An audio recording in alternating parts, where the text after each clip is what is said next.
Next நேயர்களுக்கு என்னோட அன்பான வணக்கங்கள். இன்னைக்கு நம்ம புத்தாண்டு பலன்கள் குறித்து தான் பேச போறோம். அதை நம்ம கூட ஷேர் பண்ணிக்கிறதுக்காக டாக்டர் ஓம் சக்தி ராஜா அவர்கள் தான் இணைஞ்சிருக்காங்க. வாங்க நிகழ்ச்சிக்குள்ள போகலாம். வணக்கம் சார். வணக்கம். வாழ்க வாழ்க. ஓகே சார், எப்படி சார் இருக்கீங்க? அற்புதமாகவும் ஆனந்தமாகவும் இருக்கு. ஓகே சார், இன்னைக்கு நம்ம புத்தாண்டு பலன்கள் குறித்து பேச போறோம். புத்தாண்டுனா எதுக்கு சார் இவ்வளவு சிறப்பா பாக்குறாங்க தமிழ் புத்தாண்டு?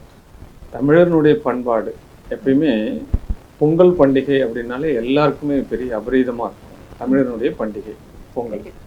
அதே மாதிரி தமிழ் புத்தாண்டு அப்படின்றது அலாவிய குடும்பங்கள்ல மகிழ்ச்சி. தமிழ் குடும்பங்களுக்கு சூரியனை மையப்படுத்தி தான் இந்த தமிழ் புத்தாண்டை நம்ம கொண்டாடுறோம். அதை சித்திரை 1 அப்போ மேஷத்தில் சூரியன் வரக்கூடிய காலம் தமிழ் புத்தாண்டா பெருமளவு கொண்டாடப்படுது. உலகளாவிய தமிழர்கள் அந்த நாளை புனித நீராடி தன்னுடைய இஷ்ட தெய்வத்தை வணங்கி தன்னுடைய குடும்பத்தில் புத்தாடை வணங்கி பொங்கலிட்டு வழிபடுற பழக்கத்தை, குலதெய்வத்தை ஆராதிக்கிற பழக்கத்தை இன்றளவும் வச்சுருக்காங்க. அந்த புத்தாண்டில் எந்த அளவுக்கு குதூகலமாக அதை ஆதரிக்கிறாங்களோ அந்த அளவு அந்த வருடம் பூராவே அந்த குடும்பம் நல்ல மகிழ்ச்சியாக இருக்கிறது பஞ்சாங்கத்தினுடைய ஐதீகம். ஒரு ஸ்டார்டிங் பாயிண்ட் மாதிரி சொல்றீங்க. எஸ், வாழ்க்கையினுடைய ஆரம்பம். எப்படி நம்ம ஆங்கில புத்தாண்டை கோலாகலமா உலகளாவிய கொண்டாடுறோமோ, நமக்கு தமிழ் புத்தாண்டு தான் நம்மளுடைய வரலாறு, நம்மளுடைய பண்பாடும் கூட. அதுதான் இந்த தமிழ் புத்தாண்டு ஏற்கனவே இருந்தது விஸ்வாவசு ஆண்டு அப்படின்னு சொல்லிட்டு, அதற்கு நாம நன்றி சொல்லிட்டு பராபவ வருஷத்துக்கு நாம வரவேற்கக்கூடிய காலம். ஆக இந்த சித்திரை 1 14/4/2026 அப்போ வாக்கியப்படி பார்த்தோம் அப்படின்னா காலை 8:53 திருக்கணித முறைப்படி பார்த்தோம் அப்படின்னா 9:33 இந்த சித்திரை வருடப்பிறப்பு, தமிழ் வருடப்பிறப்பு ஆரம்பமாகுது. இந்த ஆரம்பிக்கக்கூடிய காலமே லக்னம் பார்த்தோம் அப்படின்னா ரிஷப லக்னமாக வருது. சந்திரன் ராகுனுடைய நட்சத்திரத்துல சதயத்துல பிரவேசிக்கிறார். அதே நேரத்தில் கிரக இணைவுகள் பார்த்தோம் அப்படின்னா குருனுடைய பார்வையில சந்திரனும் ராகும் பயணிக்கிறக்கூடிய காலங்கள், சூரிய சுக்கிர இணைவுகள், அப்ப செவ்வாய் புதன் சனியினுடைய இணைவுகள், இது எல்லாமே 12 ராசிக்கும் இந்த நாட்டிற்கும் எந்த அளவுக்கு சாதகம் எந்த அளவுக்கு பாதகன்றதான் நம்ம இந்த அளவுக்கு கொஞ்சம் விளக்கமா நம்ம இப்ப பார்க்க போறோம். சிம்ம ராசினியர்கள் பத்தி பேச போறோம். ரொம்ப கம்பீரமானவங்கன்னா டக்குனு இந்த சிம்ம ராசினியர்கள் தான் ஞாபகம் வருவாங்க. அவங்களுக்கு எப்படி சார் இருக்கு தமிழ்? அதாவது சிம்ம ராசிக்காரர்கள் கம்பீரமானவர்கள் அப்படின்றத காட்டிலும் கௌரவமானவர்கள். தான் எடுத்த கொள்கையில் பின்வாங்க மாட்டாங்க. ஸ்டடி அப் மைண்ட். நான் வளையவே மாட்டேன், என்னுடைய பாட்டுக்கு நீ தான் வளையணும் அப்படின்ற மாதிரி ஒரு கௌரவம் இருக்காங்க. பிடிச்ச புடி அப்படி ஒரு மிடுக்கு தோரணை இருக்கும். ஒயிட் ஷர்ட் எல்லாம் போட்டு வந்தாங்க சிம்மராசி அரசியல் தலைவர்கள்லாம், அவங்களுடைய ஆதிக்கம் அதிகமாக இருக்கும். தலைவர்கள்னு கண்டிப்பா தலைவர்கள்னா அந்த ஆற்றலுக்கு உண்டான தலைவர்கள். குடும்ப பெண்கள் சிம்மராசியில் இருக்காங்கன்னா அவங்க கிட்டதான் சுருக்கு பை இருக்கும். அந்த காலத்துல சுருக்கு பை, இந்த காலத்துல சாவி கொத்து இருக்கும். ஆமா, எவரிதிங் இஸ் எல்லாரையும் டாமினேட் பண்ணி வச்சிருப்பாங்க. அடக்கி ஆளும் திறன் அதிகமாக இருக்கும். Dominate personality, power, will power அப்படின்னு சொல்லுவாங்க. அவங்கள சுத்தி எப்பயுமே அந்த 6ஆம் லெவல் போயிட்டே இருக்கும். ஆமா, ஏன்னா இந்தாண்ட புதன் 2ஆம் இடத்துல புதன், 12ஆம் இடத்துல சந்திரனாக இருக்கும். அப்ப பேச்சு திறனும் சரி, அவங்களுடைய உத்தியோகத்திறனும் பவர்ஃபுல்லா இருக்கும். இந்த வருடப்பிறப்பு அவங்க என்ன பண்றாங்க அப்படின்னா, எப்பயுமே கிரகங்கள் தன்னுடைய வீட்டை பார்க்கறது ஒரு கலை, தனி ஆதிபத்தியம். அது பெயர் புகழ் எல்லாமே கொடுத்துரும். இப்ப நீங்க என்ன பாருங்க, சிம்ம ராசியில யாராவது ஒருத்தவங்க நிக்கிறாங்க, எலெக்ஷன்ல நிக்கிறாங்கன்னா கூட அவர்கள் இப்ப வில் பவர், அவங்க ஜெயிச்சு பெயரும் புகழும் வெற்றி அடைறதுக்கு சூழல் எல்லாம் இப்ப நடக்க போகிறது. அவங்களுக்கு பாசிட்டிவான தன்மை நடக்கும்.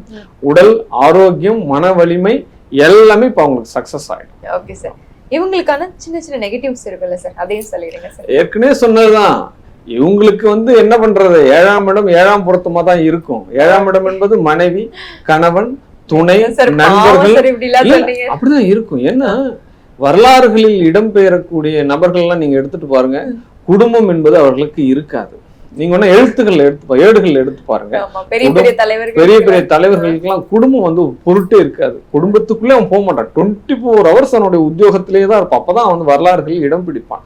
அந்த மாதிரி பெயர் புகழ் வரலாறுகள் இடம் பிடிக்கக்கூடிய ராசிகள் இந்த சிம்ம ராசிகள். நீங்க பாருங்க, பெரிய பெரிய ஆதிக்கமிக்க தலைவர்களுடைய எபிசோட்லாம் எடுத்து பாருங்க, குடும்பத்துக்கு பொருட்டே கிடையாது. அவங்க மனைவிமார்கள்லாம் ரொம்ப பாவம்.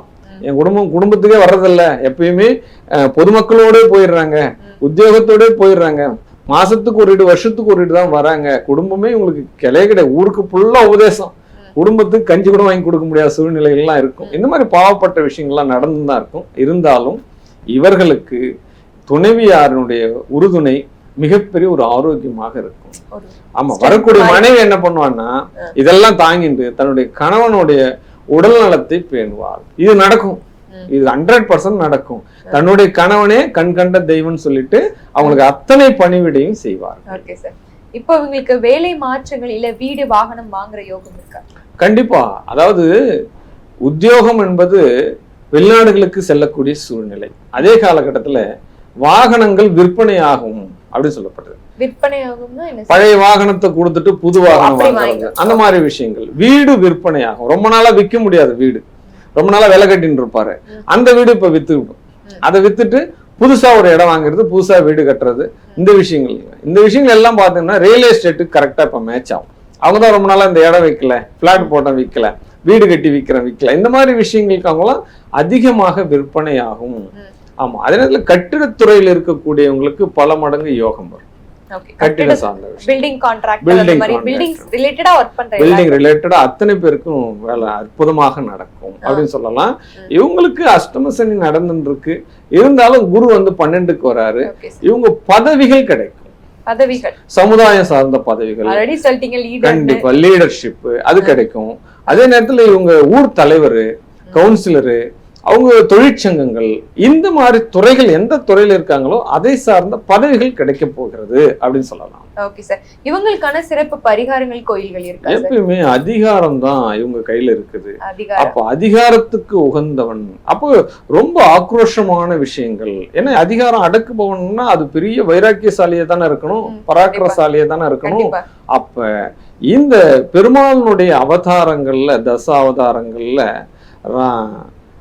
அவதாரங்கள்ல இவங்க வணங்கினாலே போதும். அந்த 10 அவதாரங்கள், ஏதாவது ஒரு அவதாரங்கள், குறிப்பா சொல்லணும் அப்படின்னா நரசிம்மரை வழிபட்டுறாங்க அப்படின்னா அவங்க வெற்றி மேல் வெற்றி. இவங்களுக்கு எப்பயுமே வெற்றி, சென்ற இடமெல்லாம் வெற்றி தான், தோல்வி முகமே உங்களுக்கு வராது.